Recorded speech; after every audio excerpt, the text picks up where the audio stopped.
Olá família, graça e paz abençoados, povo amado de Deus, sejam todos bem-vindos a mais uma reflexão da Palavra do Pai. Eu quero falar sobre esse tema, produzindo frutos para Deus. Jesus nos compara, como uma árvore frutífera e nós devemos em Cristo, o nosso chamado, nossa vocação no Senhor, é produzir fruto como uma boa árvore. Jesus disse que pelo fruto conhecereis a árvore. Então, esta árvore precisa produzir bons frutos. E o primeiro fruto que a árvore deve produzir é o fruto do conhecimento. Agora, o fruto do conhecimento é um fruto do conhecimento do bem e do mal. Como assim, irmão Elcio? Porque quando você vai ver lá em Gênesis a narrativa da árvore proibida, a árvore que tinha o fruto do conhecimento do bem e do mal, é claro que aquela árvore ali não era uma árvore no sentido literal. Aquela árvore ali não era um pé de maçã, como se pregam por aí, não era um pé de oliveira, ou não era uma vinha, um pé de uva, não. A árvore ali é uma metáfora, é uma figura de linguagem, era o conhecimento do bem e do mal. Naquele tempo, naquele período, ou seja, dentro da narrativa ali, o homem ele não tinha, ou seja, ele não poderia ter acesso àquela árvore do conhecimento do bem e do mal, pois ele não teria equilíbrio para suportar, para administrar aquele conhecimento. Assim, nos dias de hoje, nós percebemos também que existem pessoas que não podem provar desta árvore de conhecimento. Por quê? Porque, infelizmente, muitas pessoas, ao adquirir o fruto do conhecimento, do bem e do mal, eles acabam optando pelo mal. Por isso que você vai ver muita gente que Papai do Céu não permite que tenha conhecimento da graça de Deus, conhecimento da árvore da vida, porque muitas pessoas, ao invés de usar este conhecimento para glorificar o Eterno, usam esse conhecimento para o mal. Imagine alguém que estudou química, estudou, sabe, vários tipos de ciência, desenvolveu vários estudos, várias pesquisas, mas ao invés de usar aquilo para o bem, ele acaba optando pelo mal. Ele tem o conhecimento, mas ele não usa o conhecimento, ele não desfruta daquele fruto, do conhecimento para o bem, mas sim para o mal. E quando Adão ele provou daquele fruto do conhecimento do bem e do mal, ele optou para o mal, ele se inclinou para o mal. Então ele não desenvolveu para o bem, ele desenvolveu para o mal, para a desobediência. Então muitos filhos de Deus, às vezes, provam deste fruto, mas ao invés de desenvolver o bem, eles acabam desenvolvendo o mal. Paulo disse que a ciência, o conhecimento, o fruto do conhecimento, incha, mas o amor edifica. Porque não basta ter conhecimento se não tem amor para aplicar esse conhecimento. Não basta ter a ciência, sabe? Ter um entendimento, mas se você não tem um amor para aplicar esse entendimento, você acaba fugindo, saindo do propósito, do foco. Ô irmãos, alguém pode sair do propósito de Deus, do propósito de ser filho? Não, ninguém pode fugir do propósito de ser filho. Mas muitas vezes nós fugimos do propósito, ou seja, da vocação em que fomos chamados. Efésios 2,10 diz que ele preparou obras de antemão para que andássemos nela. Então, quando eu provo desse fruto de conhecimento e ao invés de andar nas obras que o Pai preparou de antemão, ao invés de andar na vontade dele, que é boa, perfeita e agradável, eu acabo optando, decidindo por andar nos meus próprios caminhos, caminhos que aparentemente parecem bons, mas também conduz à morte. Por quê? Porque lá em Isaías 55, 8 em diante, já disse o profeta: porque os meus pensamentos não são os vossos pensamentos, os meus caminhos não são os vossos caminhos. Porque assim como os céus estão mais altos do que a terra, assim estão os meus pensamentos mais altos do que os vossos pensamentos e os meus caminhos mais elevados do que os vossos caminhos. Então, precisamos entender em que caminho devemos estar. E o caminho é o caminho de Cristo, quando ele disse, eu sou o caminho. Então, esse caminho que nos conduziu a Deus, este caminho que nos apresentou perfeito no Senhor, esse caminho, novo e vivo caminho que ele consagrou no véu, isto é, na sua carne. Esse caminho que já nos deu um destino, já nos deu o endereço correto, que é estarmos ligados ao Pai pelo mesmo Espírito. Então, abençoados, nós precisamos produzir frutos. Que esses frutos do conhecimento, que esse fruto do conhecimento venha gerar em nós comprometimento com o reino, venha gerar em nós verdade, justiça, sinceridade, amor, paz, seguir a paz com todos e a santificação, sem a qual ninguém verá a manifestação de Deus nas nossas vidas. Então é necessário que nós venhamos desenvolver fruto. Desenvolver fruto em Cristo, em Deus, pelo conhecimento, pelo amor à verdade. Paulo, falando a carta aos Romanos, capítulo 7, versículo 4, ele disse assim: assim, meus amados irmãos, também vós estáis mortos para a lei, pelo corpo de Cristo, para que sejais de outro, daquele que ressuscitou dentre os mortos, a fim de darmos frutos para Deus. Olha, então o fruto do conhecimento me fez entender que eu estou morto para a lei, até porque a lei não era para mim, era para os judeus, e a lei não vigora mais. Romanos 10,4 diz que o fim da lei é Cristo para a justiça de todo aquele que nele crê. Então, eu já produzi esse fruto do conhecimento. Eu estou morto para a lei. Se eu estou morto para a lei, eu também estou morto para o pecado. A igreja está morta para o pecado pelo corpo de Cristo.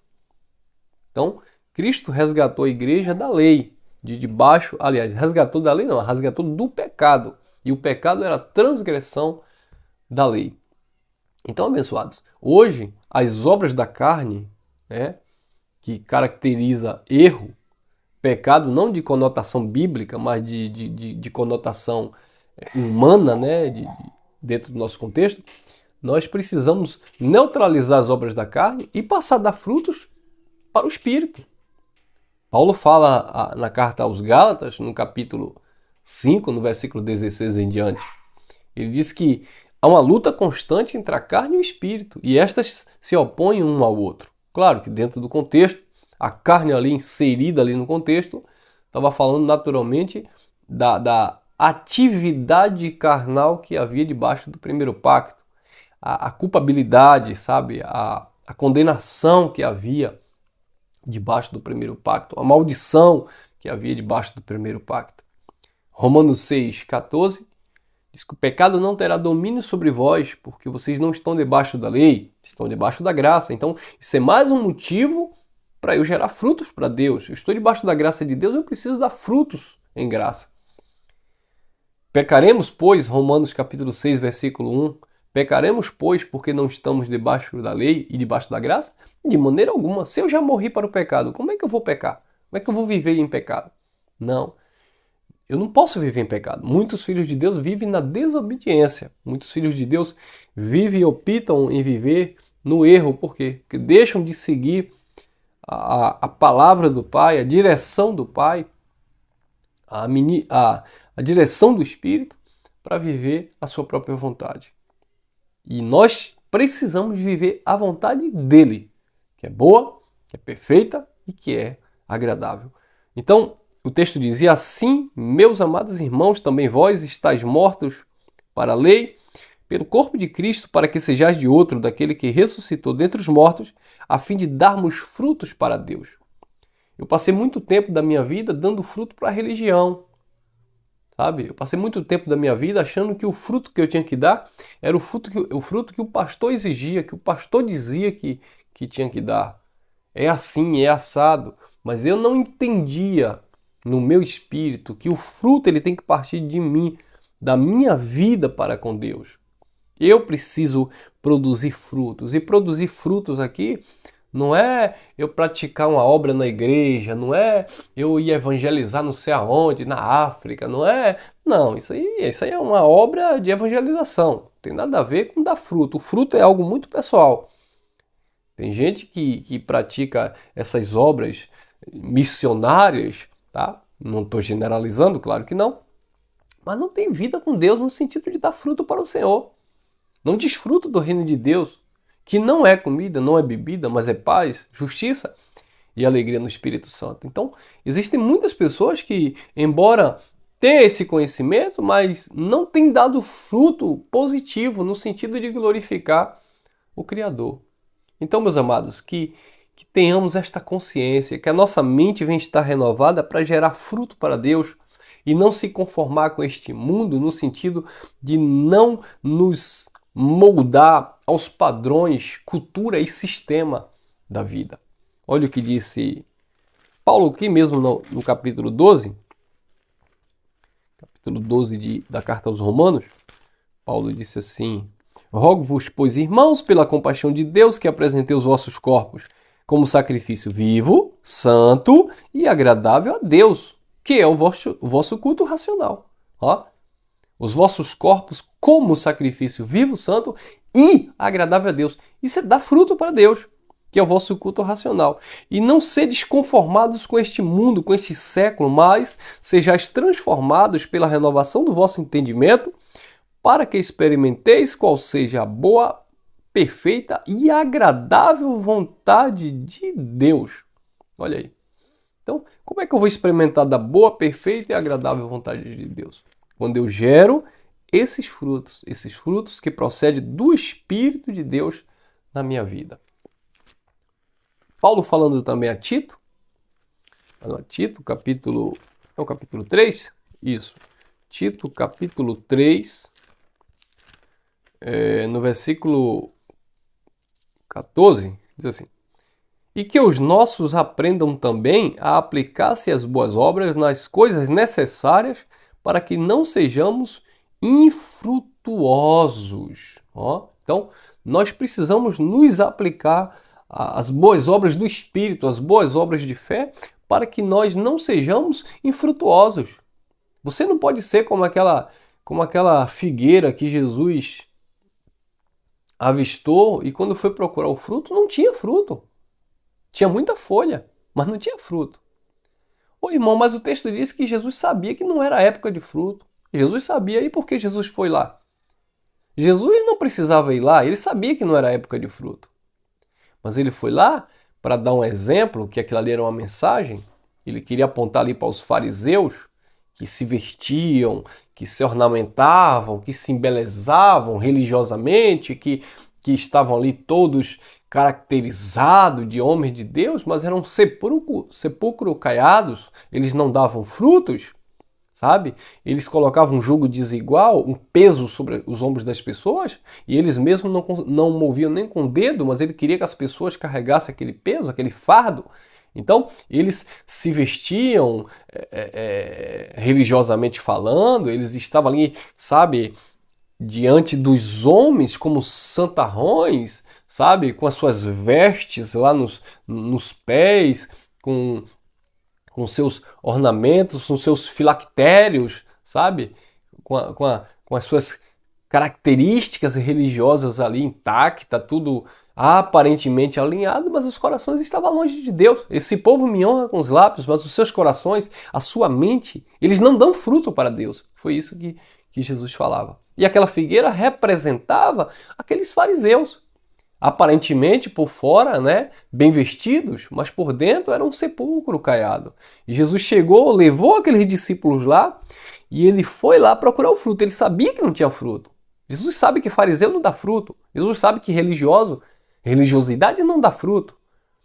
Então Jesus foi lá para mostrar para eles, para os discípulos.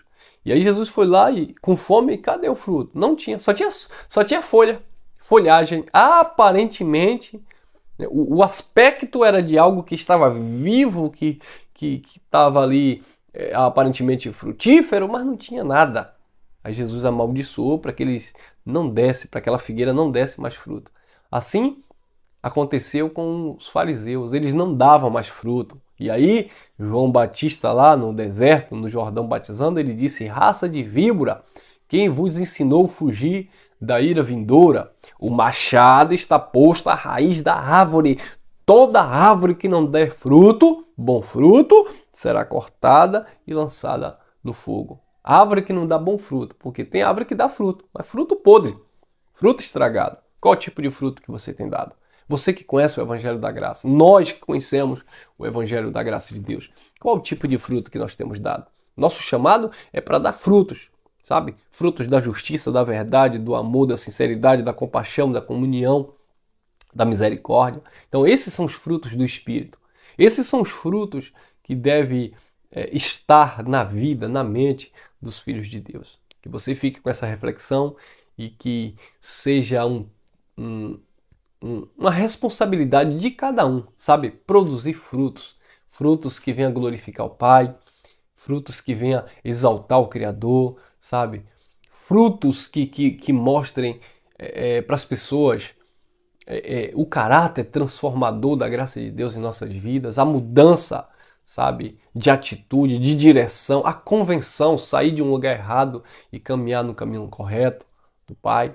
Então, que esses sejam os frutos do Espírito que venha se manifestar em nossas vidas. Ele nos chamou para que nós venhamos dar frutos agora para Deus, tá bom? Obrigado a vocês aí nos comentários, deixa teu like, compartilha aí desta mensagem. Graça e paz, graça eterna e até a próxima.